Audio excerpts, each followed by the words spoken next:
Mga bro, welcome back sa ating channel. Ngayon, balikan natin ang mga exciting na balita mula sa Bureau of Fisheries and Aquatic Resources. Nagbukas ang BFAR ng public tender para sa supply ng mga parts, dry docking, reconditioning, at repair ng retired Philippine Navy Batilo-class patrol gunboat na BRP Salvador Abcid. Ibig sabihin, ang retired na gunboat na ito ay makakabalik sa serbisyo kasama ng BFAR. Ang galing, di ba?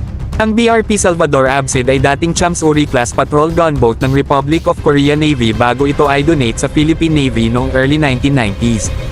Pagkatapos maglingkod sa PN ng maraming taon, ito ay na-retire sa serbisyo noong 2021. Ngayon, binibigyan ito ng pangalawang pagkakataon para makatulong sa West Philippine Sea.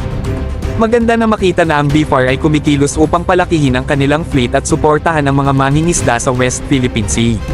Sa pagbabalik ng BRP Salvador Abcid, inaasahan natin ang mas aktibong presensya at suporta para sa ating masisipag na mangingisda. Ito ay isang positibong pag-unlad na magkakaroon ng tunay na epekto sa kabuhayan ng marami. Exciting na makita kung ano ang hinaharap para sa BRP Salvador Abcid at sa BFAR. Sino ang makakaalam, baka may iba pang retired na assets mula sa Philippine Navy na maaaring muling ibalik sa serbisyo. Ito ay isang matalinong hakbang upang makinabang sa mga retired assets at hindi ako makapaghintay na makita kung paano ito mag-unfold.